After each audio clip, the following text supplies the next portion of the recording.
Lockdown से पहले गीता के घर का नजारा कुछ ऐसा था कि रोहन ऑफिस जाता था और शिविन स्कूल।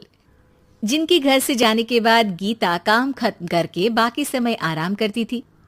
लेकिन लॉकडाउन के बाद ऑफिस और स्कूल घर में ही खुल गए और इससे गीता का हाल वो तो आपको देखने में ही मजा आएगा।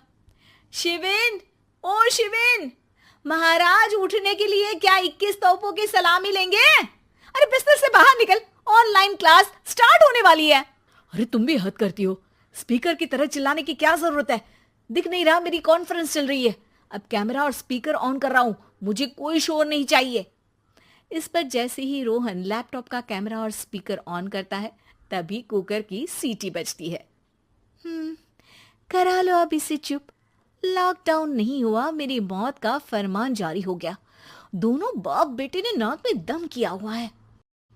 ऐसा बोलकर गीता वहां से शिविन के कमरे में पहुंच जाती है, जहां शिविन अभी भी सो रहा होता है। ओ आलसी, अब अगर 5 मिनट में नहीं उठाना तो आज तेरा गेम और यूट्यूब कैंसिल। माँ की बात सुनकर शिविन बिना 1 मिनट गंवाए उठ खड़ा होता है। उठ गया, अभी नहाकर भी आता हूँ। ये नाटक कहीं और, मुंह पर गीला कपड़ा मार और पढ़ने बैठ। शिविन की ऑनलाइन क्लास स्टार्ट हो जाती है, जिस पर गीता उसे वहां बिठाकर रसोई में चली जाती है। थोड़ी देर में उसे कमरे से कुछ आवाज सुनाई देती है, जिसे सुनकर वो कमरे में वापस आती है। हाय राम, तुझे क्लास अटेंड करने के लिए बोला था, कैमरा ऑफ करके बिस्तर पर नाचने के लिए नहीं बोला था। मम्मी मुझे कुछ समझ नहीं आ रहा, आप बाद में पढ़ा देना ना, वैसे भी अटेंडेंस तो लगी गई है। हाँ हाँ बेटा, जरूर बन जा। तू अभी से हम सबका बाप बन जा।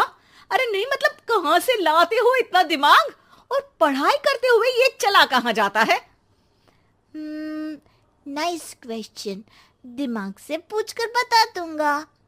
शिविन की बातों से परेशान होकर गीता उसे मारने के लिए जैसे ही आगे बढ़ती है तभी वो कमरे से बाहर भाग जाता है। अब शिविन आगे आगे और गीता हाथ में चप्पल पकड़े उसके पीछे पीछे पूरे घर में दोनों घूम रहे होते हैं। इसी बीच वो रोहन के पास पहुंच जाता है और शिविन को मारने वाली चप्पल रोहन के लैपटॉप पर जाकर गिरती है। ओए माँ! मम्मी, अब पापा को चप्पल मार रही हो? वो आज तक के रिपोर्टर, चुपचाप जाकर क्लास अटेंड कर ले, नहीं तो अगली तेरे पीछे लगेगी। इस पर शिविन वहां से चला जाता है, जिसके बाद रोहन गीता से कहता है, इस सर्कस के लिए कुछ बोलना चाहोगी? अरे क्या करूं, जब से तुम दोनों घर में रहने लगे हो घर अपने आप ही सर्कस बन गया है और मैं तुम्हारी नौकर। कभी बेटी को संभालो तो कभी बाप के नखरे उठाओ। इन्हीं सब उथल पुथल में दिन बीतते रहते हैं, जिसमें हर रोज घर के अंदर कुछ नया सियप्पा खड़ा मिलता है, जो ज्यादातर शिविन और रोहन की ऑनलाइन स्कूल और ऑफिस से रिलेटेड ही होता है। एक सुबह, शिविन चल उठ, आज की क्लास जल्दी है। कैमरा ऑफ करके आप अटेंड कर लो।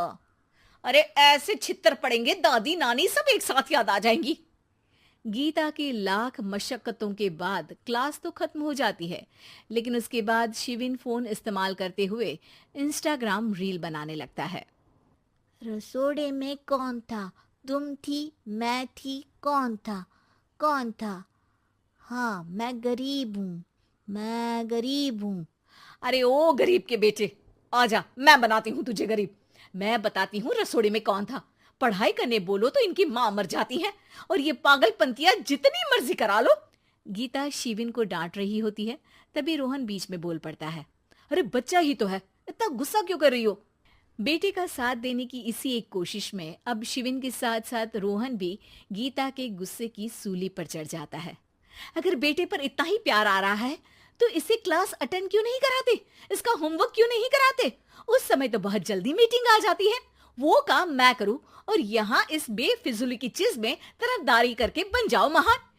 हे भगवान, कोई तो इनके ऑफिस और स्कूल खुलवाओ, मैं इन्हें और घर में नहीं सह सकती। अरे कुछ और मांग लेती, क्योंकि तुम्हारी ये विश इस साल तो पूरी होने से रही, कोरोना। हाय नास पिटे ने जिंदगी ही बर्बाद कर दी। खाए कोई पचाए कोई, कल मुझे चुन चुन कर सबको मेरी बद्दुआ लगेगी। उन्होंने दुनिया का और इन बाप बेटे दोनों ने मेरा जीना मुश्किल कर दिया। गीता वहां से चली जाती है, जिसके बाद रोहन शिविन से कहता है, अरे तुम्हारी मम्मी इतनी भड़की हुई क्यों है? आपकी वजह से पूरा समय घर में रहते हो और उस पर कोई काम कराने की जगह बस ऑर्डर देते रहते हो। अच्छा बेटे, सारा इल्जाम मुझ पर? पूरा दिन तो वो तुम पर ही चिल्लाती है। हाँ, मतलब दोनों का 50-50 है, कुछ करना पड़ेगा।